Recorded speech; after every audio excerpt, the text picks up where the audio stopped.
ভাঙড়ের তৃণমূলের 3টি হারা অঞ্চলে ঘরের টাকা বন্ধ করলো তৃণমূল বিরোধী। করলে মিলবে না ঘরের টাকা, প্রকাশ্য মঞ্চ থেকে হুঁশিয়ারি শওকত মোল্লার। পরবর্তীকালে কৃষক বন্ধু লক্ষ্মীর ভান্ডারের টাকা পাচ্ছেন সেটাও দেখা যাবে। সরকারি প্রকল্প থেকে বিরোধীদের বঞ্চিত করার হুঁশিয়ারি শওকত মোল্লার। গত লোকসভা ভোটে ভাঙড়ের 3টি অঞ্চলে হার হয়েছে তৃণমূলের। চালতাবেড়িয়া অঞ্চল, শানপুকুর অঞ্চল, পোলেরহাট 2 নম্বর অঞ্চল, এই 3টি অঞ্চলের ঘরের টাকা বন্ধ করলো তৃণমূল। আজ ভাঙড় 1 নম্বর ব্লকের প্রাণগঞ্জ অঞ্চলে 15 ফেব্রুয়ারি মহামিছিলের প্রস্তুতি সভার আয়োজন করা হয়। এই সভায় উপস্থিত ছিলেন ক্যানিং পূর্বের তৃণমূল বিধায়ক তথা ভাঙড়ের তৃণমূল পর্যবেক্ষক শওকত মোল্লা। তিনি বক্তব্য রাখতে গিয়ে বলেন, ভাঙড়ের 3টি অঞ্চল আমরা হেরে গিয়েছিলাম। আমাদের সরকার সেই 3টি অঞ্চলের ঘরকে পুরোপুরি বন্ধ করে দিয়েছে।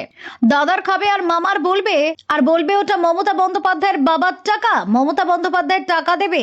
আর তার মা মাসি নিয়ে চালতাবেড়িয়া শানপুকুরে কিছু সমাজ বিরোধী তারা টানাটানি করবে। আমরা বলছি টাকা বন্ধ করে দিয়েছি। যদি হিম্মত থাকে বাপের বেটা হও, সেই টাকা নিয়ে নাও। দেখি কত বড় বাপের বেটা রয়েছে তোমরা। আগামী দিনেও আমি পরিষ্কার বলি, আমাদের এই অঞ্চলে CMRO থেকে নাম এসেছে। আমি প্রত্যেকটা নেতার কাছে অনুরোধ করব, ISF এর একজনও যেন টাকা না পায় তার ব্যবস্থা আমাদের তৃণমূল কংগ্রেসকে করতে হবে। পরবর্তীকালে কৃষক বন্ধু লক্ষ্মীর ভান্ডারে টাকা পাচ্ছেন কিনা সেটাও দেখা যাবে। কারণ এই টাকা কেন্দ্রের বিজেপি সরকার দিচ্ছে না, এই টাকা নওশাদ আব্বাসের মতো দালালরা দেয় না। এই টাকা মমতা বন্দ্যোপাধ্যায় তার রাজস্ব কোটা থেকে বাংলার গরিব মানুষের হাতে পৌঁছে দিচ্ছে, বাংলার মানুষের মুখে হাসি ফোটাচ্ছে। এবং তিনি তার দলের নেতাদেরকে হুঁশিয়ারি দিয়ে বলেন, PWL এর ঘরের টাকা ইতিমধ্যে পৌঁছে গেছে। একটা গরিব মানুষের কাছ থেকে 5 টাকা নেবেন না। যদি নেন 24 ঘন্টার মধ্যে তার প্রশাসনিক এবং পার্টিগত ব্যবস্থা হবে। আর CMRO থেকে যে ঘর এসেছে সেই ঘর একবার ঝাড়াই বাছাই করে তৃণমূল কংগ্রেসের কর্মীরা পাবে। এটা তাদের অধিকার, এটা আপনারা মাথায় রাখবেন। ওই দালালদের অধিকার নেই যারা মমতা বন্দ্যোপাধ্যায়কে প্রতিদিন মা মাসি তুলে গালিগালাজ করে, অভিষেক বন্দ্যোপাধ্যায়কে মা মাসি তুলে গালিগালাজ করে। প্রকাশ্য সভা থেকে বিরোধীদের এইভাবেই সরকারি প্রকল্প থেকে বঞ্চিত করার হুঁশিয়ারি দিলেন ক্যানিং পূর্বের তৃণমূল বিধায়ক শওকত মোল্লা।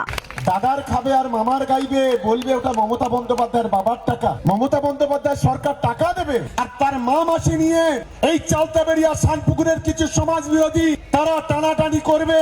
আমরা বলছি টাকা আমরা বন্ধ করে দিয়েছি। যদি হিম্মত থাকে বাপের বেটা হও, সেই টাকা নিয়ে নাও। দেখি কত বাপের বেটা আছো তোমরা। আগামী দিনেও আমি পরিষ্কার বলি, আমাদের এই অঞ্চলে CMRO তে যে নাম এসছে, আমি প্রত্যেকটা নেতার কাছে অনুরোধ করব, ISF এর একজন না যেন টাকা পায় তার ব্যবস্থা আমাদের তৃণমূল কংগ্রেসকে করতে হবে। পরবর্তীকালে কৃষক বন্ধু লক্ষ্মীর ভান্ডার টাকা পাচ্ছেন, দেখা যাবে সেটা। এই টাকা কেন্দ্রের বিজেপি সরকার দিচ্ছে না। এই টাকা নওশাদ আব্বাসের মতো দালালরা দেয় না। এই টাকা মমতা বন্দ্যোপাধ্যায় তার রাজস্ব কোটা থেকে বাংলার গরিব মানুষের হাতে পৌঁছে দিচ্ছে, বাংলার মানুষের মুখে হাসি ফোটাচ্ছে। Bureau report, Durnibar Bangla news.